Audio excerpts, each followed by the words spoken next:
E agora a gente vai continuar a nossa leitura a partir do capítulo 4. A partir daqui a coisa vai ficando mais intensa e vai chegando nas minhas partes favoritas, que é quando de fato a gente mergulha na história do Heathcliff e da Catherine. É aqui que a gente vai entender o que aconteceu nesse relacionamento. Mas sem mais delongas, bora começar. Capítulo 4, O Morro dos Ventos Uivantes. Que fúteis cataventos nós somos. Eu, que tinha decidido manter-me afastado de todo o convívio social e agradecia a minha boa estrela ter finalmente me estabelecido em um local onde isso era quase impraticável, eu, um pobre coitado, depois de lutar até a noite com a apatia e a solidão, fui por fim obrigado a arriar bandeira. Sob o pretexto de obter informações a respeito das necessidades da minha casa, quando a senhora Dean veio trazer a ceia, convidei a sentar-se e me acompanhar enquanto eu comia. Esperava de coração que ela se revelasse uma fofoqueira. Entende porque eu sempre falo que esse livro é uma grande fofoca? E que ou me deixasse animado ou me levasse a dormir com a sua conversa. A senhora morou aqui por bastante tempo, não é? Comecei. Acho que me falou em 16 anos? 18, senhor. Vim quando minha patroa se casou para atendê-la. Depois que ela morreu, o patrão me manteve aqui como encarregado da casa. De fato, seguiu-se uma pausa. Temi que ela não fosse uma tagarela, a menos que se tratasse de seus próprios assuntos, e esses dificilmente me interessariam. Contudo, depois de pensar por algum tempo, com os punhos apoiados sobre os joelhos e uma nuvem meditativa sobre o rosto corado, ela exclamou: os tempos mudaram muito desde então. Sim, observei. A senhora viu muitas mudanças, imagino. Vi sim, e muitas inquietações também, ela disse. Vou virar a conversa para a família do meu senhorio, pensei. Um bom assunto para começar. Gostaria muito de conhecer a história daquela bela viuvinha, se ela é nativa do país ou, o que é mais provável, uma estrangeira que os grosseiros indígenas não reconhecem como alguém da sua raça. Com essa intenção, perguntei à senhora Dean por que Heathcliff deixou a granja Thrushcross, preferindo viver num local tão inferior. Ele não é rico bastante para manter a propriedade em ordem? Indaguei. Rico, senhor, ela replicou. Ele tem tanto dinheiro que ninguém sabe quanto, e aumenta a cada ano. Sim, senhor, ele é bastante rico para morar em uma casa melhor até do que esta, mas ele é muito mão fechada. E mesmo se tivesse pensado em se mudar para a granja Thrushcross, assim que ouvisse falar de um bom inquilino, não aguentaria perder a chance de ganhar mais algumas libras. É estranho que as pessoas sejam tão gananciosas quando estão tão sós no mundo. Mas ele teve um filho, creio. Sim, teve, mas morreu. E aquela jovem, a senhora Heathcliff, é a viúva dele? Sim. E de onde ela veio? Ora, senhor, ela é filha do meu falecido patrão. Seu nome de solteira era Catherine Linton. Fui eu que a criei, pobrezinha. Queria tanto que o senhor Heathcliff se mudasse para cá, assim voltaríamos a ficar juntas. Como? Catherine Linton? Exclamei surpreso. Mas uma rápida reflexão convenceu-me de que não se tratava da minha fantasmagórica Catherine. Continuei. Então, o nome do meu antecessor era Linton. Era. E quem é aquele Earnshaw? Harrington Earnshaw, que mora com o Sr. Heathcliff. São parentes? Não, ele é o sobrinho da falecida, a Sra. Linton. Então, é primo da moça? Sim. E o marido dela também era seu primo. Um por parte de mãe, o outro por parte de pai. O Sr. Heathcliff se casou com a irmã do Sr. Linton. Vi que a casa do Morro dos Ventos Uivantes tem o nome Earnshaw esculpido sobre a porta. É uma família antiga? Muito antiga, senhor. E Harrington é o último deles, como a senhorita Cathy é a última dos nossos. Quero dizer, dos Linton. O senhor esteve no Morro dos Ventos Uivantes? Perdoe-me a pergunta, mas eu gostaria de saber como vai ela. A senhora Heathcliff? Ela parece muito bem de saúde e muito bonita também, mas acho que não está feliz. Deus, não me admira. E o que achou do patrão? Um sujeito bastante áspero, Sra. Dean. Não acha? Áspero como um serrote e duro como uma pedra. Quanto menos se misturar com ele, melhor. Ele deve ter tido alguns altos e baixos na vida para tornar-se tão grosseiro. A senhora sabe algo da sua história? Ele é como um cuco, senhor. Sei tudo sobre ele, exceto onde nasceu e quem eram seus pais, e também como conseguiu fazer fortuna. Hareton foi expulso como um filhote de passarinho. Aquele pobre rapaz é o único em toda a redondeza que não sabe o quanto foi enganado. Bem, Sra. Dean, seria um ato de caridade contar-me algo sobre os meus vizinhos. Sinto que não conseguirei dormir se for para a cama. Faça-me o favor, sente-se e converse uma hora comigo. Oh, certamente, senhor. Vou só buscar minha costura e ficarei o tempo que quiser. Mas vejo que pegou um resfriado. Está tremendo. Deve tomar um pouco de mingau assim, melhora logo. A boa senhora saiu apressada e eu me aproximei do fogo. Sentia o rosto arder enquanto o corpo tremia. Além disso, os meus nervos e cérebro estavam tão agitados com uma ponta de febre. Não me sentia desconfortável, mas estava um tanto temeroso, como ainda estou, de sofrer as sérias consequências dos incidentes dos últimos 2 dias. A Sra. Dean retornou então com uma tigela fumegante e uma cesta de costura. Colocou a tigela na grade junto à lareira e puxou a cadeira, evidentemente satisfeita de ver-me tão sociável. Então começou sem esperar um novo convite para contar a sua história. Antes que eu viesse morar aqui, estava quase sempre no Morro dos Ventos Uivantes, pois minha mãe fora ama de leite do Sr. Hindley Earnshaw, o pai de Hareton, e eu me acostumei a brincar com as crianças. Levava recados também, ajudava a cortar o feno e andava sempre pela fazenda, pronta para fazer qualquer coisa que me mandassem. Numa bela manhã de verão, era o começo da colheita, eu lembro-me bem, o Sr. Earnshaw, o antigo patrão, desceu as escadas vestido com roupa de viagem. Depois de determinar a Joseph as tarefas do dia, virou-se para Hindley e para Cathy e para mim.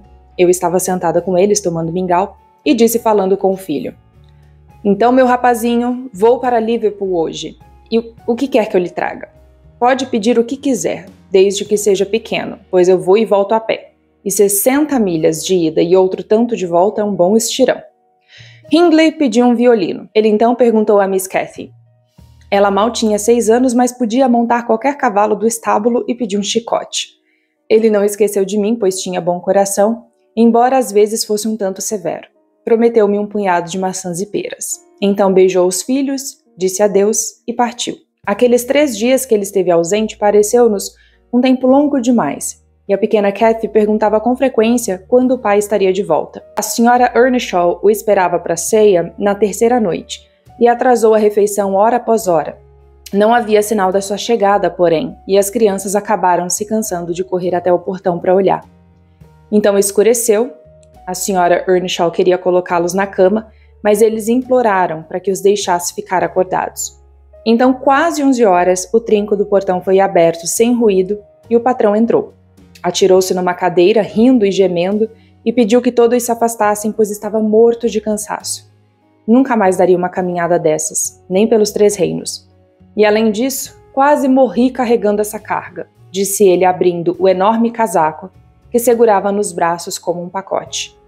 Nunca me senti tão cansado em minha vida. Olha aqui, mulher, deve receber isso como uma bênção de Deus, embora ele seja quase tão escuro como se fosse enviado pelo diabo. Amontoamo-nos em volta dele e por cima da cabeça da senhorita Cathy avistei uma criança morena, suja e esfarrapada. Grande o bastante para caminhar e falar. Na verdade, pelo rosto parecia até mais velho do que Catherine. Mas, quando foi colocado de pé, apenas olhou em volta e repetiu várias vezes uma algaravia que ninguém conseguia entender. Eu estava amedrontada, e a Sra. Earnshaw estava pronta para arremessá-lo porta fora. Ergueu-se impetuosamente, perguntando como ele podia ter trazido aquele pirralho cigano para casa, quando eles tinham seus próprios filhos para alimentar e cuidar. O que ele pretendia com isso? Estava louco? O patrão tentou explicar, mas estava morto de cansaço. Tudo que eu pude entender por entre as censuras dela era uma história de que ele o encontrara faminto, abandonado e parecendo mudo, andando pelas ruas de Liverpool, onde o recolhera e indagara a quem pertencia. Não havia uma só alma que soubesse dizer de quem era o menino, disse o patrão, e como seu tempo e dinheiro estavam acabando, achou melhor trazê-lo para casa, uma vez do que ficar gastando à toa na cidade. Estava determinado a não deixá-lo onde o encontrara. Bem, a conclusão foi que a patroa acabou por se acalmar e o Sr. Earnshaw me disse para lavá-lo, vesti-lo com roupas limpas e colocá-lo para dormir com as outras crianças. Hindley e Cathy contentaram-se em olhar e escutar até que a paz fosse restaurada. Então ambos começaram a vasculhar os bolsos do pai à procura dos presentes que ele prometera. Hindley era um rapaz de 14 anos, mas quando pegou no bolso do casaco os pedaços do que tinha sido um violino, desatou a chorar em altos brados. E Kathy, quando descobriu que o patrão havia perdido seu chicote enquanto cuidava do estranho, mostrou seu humor, arreganhando os dentes e cuspindo naquela coisinha estúpida. E em troca recebeu um tapa do pai, para aprender a ter bons modos. Os dois se recusaram terminantemente a partilhar a cama com aquela coisa, ou até mesmo o quarto. Eu não tinha mais bom senso do que eles, então larguei no patamar da escada esperando que tivesse sumido pela manhã. Por casualidade, ou então atraído pela voz, ele rastejou até a porta do Sr. Earnshaw, e o patrão o encontrou ao sair do quarto. Fez um inquérito para saber como ele fora parar ali, e fui obrigada a confessar, e como castigo pela minha covardia e desumanidade, fui mandada embora da casa. E foi assim que Heathcliff entrou para a família. Voltando para casa alguns dias depois, pois não considerei definitiva a minha expulsão, descobri que o tinham batizado com o nome de Heathcliff. Era o nome de um filho que morrera ainda criança e tem lhe servido desde então como nome e sobrenome. A senhorita Kathy e ele eram agora muito ligados, mas Hindley o odiava. Para dizer a verdade, eu também o odiava. Nós o atormentávamos e o tratávamos de modo vergonhoso, pois eu ainda não tinha juízo suficiente para perceber a minha injustiça e a patroa nunca disse uma palavra a seu favor quando viu o menino ser maltratado. Ele parecia uma criança taciturna e paciente, talvez um tanto endurecida pelos maus tratos. Suportava os tapas de Hindley sem piscar ou derramar uma lágrima. E os meus beliscões só fazia respirar fundo e abrir os olhos, como se tivesse sido ferido por acidente e ninguém fosse culpado. Aquela resistência deixou o velho Earnshaw furioso quando descobriu o filho perseguindo o pobre menino órfão, como ele o chamava. O patrão apegou-se estranhamente a Heathcliff, acreditando em tudo que o menino dizia. O menino falava muito pouco, aliás, e de modo geral, dizia a verdade. E me mandou muito mais do que Kathy, que era muito mais travessa e impertinente para ser a favorita. Assim, desde o começo, ele semeou a discórdia naquela casa. E quando o Sr. Earnshaw morreu, o que aconteceu menos de 2 anos depois, Hindley havia aprendido a considerar o pai como um opressor em vez de um amigo, e a Heathcliff como um usurpador do afeto paterno e dos seus privilégios, e tornava-se cada vez mais amargo, remoendo essas injustiças. Eu simpatizei com seus sentimentos a princípio, mas quando as crianças caíram doentes com sarampo e tive que tratá-las e assumir de repente as responsabilidades de uma mulher, mudei de ideia. Heathcliff ficou seriamente doente e quando esteve pior, obrigou-me a ficar o tempo todo à sua cabeceira. Suponho que imaginou que fiz muito por ele e não teve a esperteza para adivinhar que fui eu obrigada a fazê-lo. Devo dizer, porém, que era a criança mais calma que uma ama já cuidou. A diferença entre ele e os outros me forçou a ser menos parcial. Kathy e o irmão davam-me um trabalho terrível, mas ele era tão quieto quanto um cordeirinho, embora fosse a dureza e não a docilidade que o fizesse dar pouco trabalho. Ele se recuperou e o médico disse que, em grande parte, era devido a mim, elogiando os meus cuidados. Fiquei envaidecida com o elogio e me tornei mais dócil para com aquele que me fizera merecê-lo. E a partir daquele dia, Hindley perdeu o seu último aliado. Ainda assim, não podia amar Heathcliff sem reservas, e perguntava-me muitas vezes o que meu patrão via de tão admirável naquele menino taciturno que nunca, pelo que me lembro, retribuiu a sua indulgência com qualquer sinal de gratidão. Não era insolente para com seu benfeitor, era apenas insensível. Embora soubesse muito bem o lugar que ocupava em seu coração e que lhe bastaria falar para que a casa toda se curvasse aos seus desejos. Lembro-me, por exemplo, que o Sr. Earnshaw comprou certa vez um par de potros na feira da paróquia, e deu um para cada menino. Heathcliff escolheu o mais bonito, mas este logo ficou manco. Quando descobriu, Heathcliff disse para Hindley: "Você tem que trocar de cavalo comigo. Eu não gosto do meu. Se recusar, contarei ao seu pai das 3 surras que você me deu essa semana e mostrarei o meu braço, que ainda está roxo até o ombro." Hindley mostrou-lhe a língua e o esmurrou. "É melhor trocar logo", ele insistiu, escapando para o alpendre, que eles estavam no estábulo. "Vai ser obrigado de qualquer jeito, e se eu falar desses tapas, você vai recebê-los de volta com juros." "Fora, seu cachorro!" gritou Hindley, ameaçando com um peso de ferro usado para pesar batatas e feno. "Atire!" respondeu Heathcliff, ficando parado. "Atire, e vai ver se eu não conto como você se gabou de que me expulsará daqui assim que ele morrer. Vamos ver se não é você que vai ser expulso na mesma hora." Hindley jogou o peso, ferindo-o no peito. Ele caiu, mas levantou-se logo, cambaleando, pálido e ofegante. E se eu não tivesse impedido, ele teria ido daquele jeito até o patrão, vingando-se amplamente. Deixaria que seu estado falasse por ele, denunciando quem tinha lhe causado os ferimentos. "Pegue meu potro então, cigano sujo", disse o jovem Earnshaw. Tomara que ele lhe quebre o pescoço. Pegue-o e vá pro diabo, seu intruso miserável. Pode adular o meu pai para tirar-lhe tudo o que tem. Só depois lhe mostre o que você é, diabo de Satanás. E tomara que ele lhe estoure os miolos. Heathcliff tinha ido soltar o animal e levá-lo para a baia do seu cavalo. Estava passando por trás dela quando Hindley, acabando de falar, atirou-o debaixo dos pés do potro e, sem esperar para ver se as suas esperanças se cumpriram, correu para fora tão rápido quanto pôde. Fiquei surpresa de ver com quanta frieza o menino se levantou e seguiu o que estava fazendo. Trocou as celas e tudo mais, depois se sentou num monte de feno para recobrar-se da fraqueza que a pancada violenta ocasionara antes de entrar em casa. Convenci-o com facilidade a me deixar pôr a culpa pelas contusões no cavalo. Ele pouco se importava com a história que fosse contada, desde que conseguisse o que queria. Na verdade, era tão raro queixar-se de brigas como essas, que eu de fato pensei que ele não fosse vingativo. Estava totalmente enganada, como o senhor vai ver. Nesse capítulo a gente conhece então a história de como o Heathcliff chegou até a casa dos Earnshaw e como formou-se ali o relacionamento. A gente ainda não viu como nasceu a amizade entre ele e a Cathy, a gente vai descobrir um pouquinho agora mais pra frente, mas a gente já percebe que, desde pequeno, o Heathcliff, primeiro, né, a gente não sabe a origem dele, a gente não sabe a história, a gente só sabe que o Sr. Earnshaw praticamente encontrou ele e falou: "Tava largado aqui, vou levar pra casa." Levou para casa. O Sr. Earnshaw não era o cara mais afetuoso do mundo, mas por algum motivo ele tratava o Heathcliff com muito carinho e até mais carinho do que os próprios filhos, e criou-se ali uma rivalidade. Só que o Heathcliff, desde pequeno, é como se ele não sentisse emoções, ou pelo menos ele não valorizasse as emoções que ele sentia. Para ele, a única coisa que importava é: o que eu vou ganhar através dessa situação? Eu vou conseguir tirar proveito disso? Então não me importa o que acontece comigo, não me importa o que acontece ao meu redor. Se eu estiver sendo beneficiado de alguma forma, ótimo. E é importante a gente entender isso, porque isso vai fazer a gente entender o relacionamento dele com a Catherine lá pra frente, quando eles forem adultos. Bora ler o capítulo 5.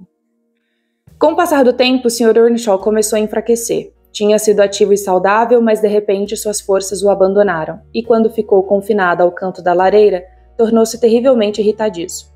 Qualquer coisinha o incomodava e a mera suspeita de desprezo pela sua autoridade deixava-o fora de si. Notava-se isso de modo especial se alguém tentasse coagir ou tiranizar o seu favorito. Vivia desconfiado de que podiam ofendê-lo e parecia acreditar que, só porque ele gostava de Heathcliff, todos o odiavam e desejavam prejudicá-lo. Era uma desvantagem para o rapaz. Os melhores dentre nós não desejavam afligir o patrão, e assim perdoavam a sua preferência. E aquele perdão era um rico alimento para o orgulho do menino e o seu temperamento difícil. De qualquer modo, parecia mesmo necessário. 2 ou 3 vezes as manifestações de desprezo por parte de Hindley, presenciadas pelo pai, enfureceram o velho senhor. Agarrou a sua bengala para bater no filho e tremia de raiva por não ser capaz de fazê-lo. Naquela época, tínhamos um pastor que ganhava vida ensinando as crianças, Linton e Earnshaw, e também cultivava ele mesmo o seu pedaço de terra. Por fim, o pastor aconselhou que o jovem Hindley fosse mandado para um colégio.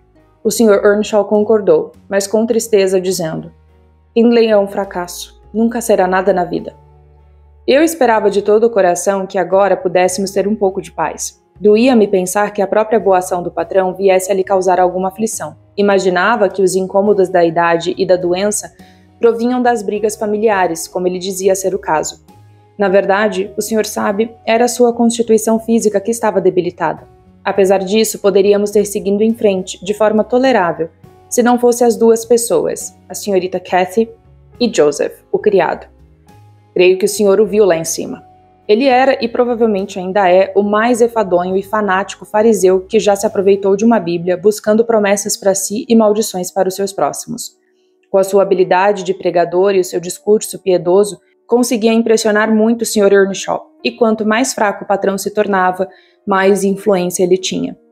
Não se cansava de atormentar o velho para que cuidasse da sua alma e corrigisse os filhos com severidade. Encorajou-o a considerar Hindley como um réprobo, e noite após noite desfiava um rosário enorme de queixas contra Heathcliff e Catherine, sempre com a intenção de lisonjear a fraqueza de Earnshaw, pondo todo o peso da culpa na menina.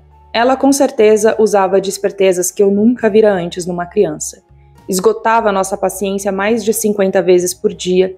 Desde a hora que descia a escada até a hora de ir para a cama não tínhamos um minuto de paz, pois ela passava o tempo inteiro fazendo alguma travessura. Tinha o espírito sempre vivo e a língua sempre ativa. Cantava, ria, atormentava todos que não fizessem o mesmo.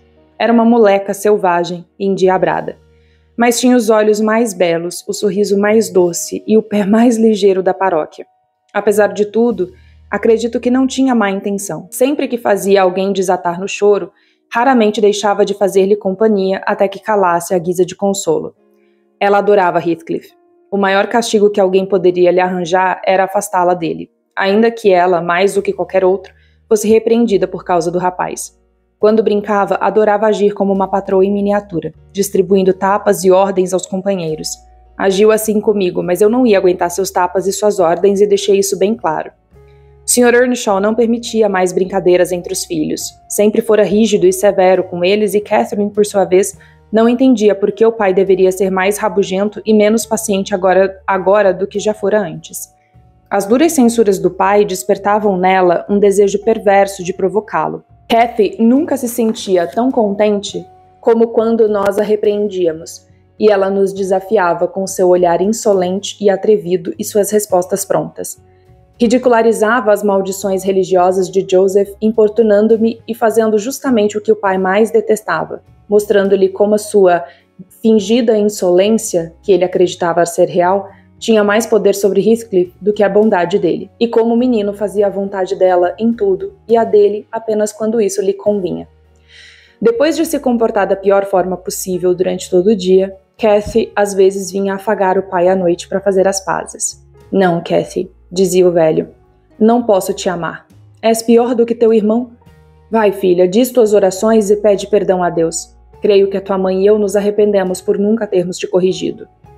Isso a fazia chorar no princípio. Depois o fato de ser sempre repelida a endureceu, e ela desatava a rir quando eu a aconselhava a mostrar-se arrependida e pedir perdão. Mas chegou a hora final, em que terminaram as provações do Sr. Earnshaw na terra. Morreu quietamente, numa noite de outubro, sentado em sua poltrona, junto ao fogo.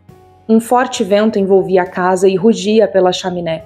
Dava a impressão de ser selvagem e tempestuoso, embora não fizesse frio e estivéssemos todos juntos. Eu, um pouco afastada da lareira, ocupada com meu tricô, e Joseph lendo a Bíblia junto à mesa. Na época, os criados costumavam sentar-se na casa depois que terminavam suas tarefas. A senhorita Cathy tinha estado doente e por isso estava quieta, tinha a cabeça apoiada nos joelhos do pai. E Heathcliff estava deitado no chão com a cabeça no colo da menina. Lembro-me que o patrão, antes de cochilar, acariciara os belos cabelos da filha. Quase nunca tinha o prazer de vê-la tão dócil, dizendo: "Por que não pode ser sempre uma boa menina, Cathy?" Ela levantou o rosto, riu e respondeu: "E por que não pode ser sempre bondoso, meu pai?" Mas assim que o viu irritado outra vez, beijou-lhe a mão e disse que iria cantar para fazê-lo dormir. Começou a cantar baixinho, até que os dedos do pai se desprenderam dos seus, a cabeça lhe caiu sobre o peito. Eu lhe disse que fizesse silêncio e não se mexesse, por medo de que ela o despertasse. Ficamos todos mudos durante uma boa meia hora, e teríamos ficado assim por muito mais tempo se Joseph, tendo terminado a leitura do seu capítulo, não se levantasse dizendo que iria acordar o patrão, para que fizesse as orações e fosse para a cama. Ele adiantou-se, chamou-o pelo nome, tocou-lhe no ombro. Como não houvesse movimento algum, Joseph pegou a vela e olhou-o bem. Vi que havia algo errado quando ele baixou a vela. Então pegou as crianças, cada uma por um braço, sussurrou-lhe que fossem direto para a cama e não fizessem barulho. Deviam rezar sozinhos naquela noite. Ele tinha algo para fazer. "Primeiro vou dizer boa noite ao meu pai", disse Catherine, enlaçando-lhe o pescoço com os braços antes que pudéssemos impedi-la. A coitadinha descobriu imediatamente a infelicidade e gritou: "Oh! Ele está morto, Heathcliff! Ele está morto!" E ambos romperam num pranto desolador. Juntei meu pranto ao deles, em voz alta e triste, mas Joseph perguntou-nos por que gritávamos daquele modo diante de um santo que fora levado ao céu. Mandou que eu vestisse a capa e corresse até Gimmerton para avisar o médico e o pároco. Eu não conseguia adivinhar que utilidade teriam eles agora. Fui, porém, enfrentando o vento e a chuva e voltei trazendo um deles comigo, o médico. O outro disse que viria pela manhã. Deixei Joseph a dar explicações e corri para o quarto das crianças. A porta estava entreaberta e vi que ainda não haviam se deitado, embora fosse mais de meia-noite. Eles já estavam mais calmos e não precisavam do meu consolo. Os pobrezinhos estavam consolando um ao outro, com ideias tão boas como eu jamais imaginaria. Nenhum pároco no mundo seria capaz de pintar um céu tão lindo como o deles, na sua conversa inocente. E enquanto eu ouvia soluçando, não podia deixar de desejar que ficássemos todos juntos e salvos, naquele céu. Meu anjo, diria que essa noite foi a última noite de paz que existiu no Morro dos Ventos Uivantes. Quando o Sr. Earnshaw deu o tchau dele do mundo, eu acho que essa foi a única noite que a gente teve de paz nessa história, porque daqui pra frente é só pra baixo, entendeu? Mas enfim, a gente consegue ver que a Catherine sempre teve muita atitude, né? Ela sempre teve uma personalidade muito forte e ela não foi educada corretamente pelos pais, e isso fez com que ela criasse uma certa... Ela é muito dramática, vocês vão ver no desenrolar da história que ela é muito dramática, mas ela se vê como a pessoa que mais sofre no mundo. E parte do sofrimento dela é atrelado ao Heathcliff, porque ela se apegou muito ao Heathcliff quando os dois eram pequenos, e ele sabe disso, mas o Heathcliff também se apegou a Cassie, e esse apego dos dois é parte do problema de como o relacionamento deles funciona daqui pra frente. Mas a gente volta a se falar no próximo capítulo, que eu tenho certeza que vai deixar vocês mais curiosos com essa história. O que vocês estão achando? Deixa aqui pra mim nos comentários.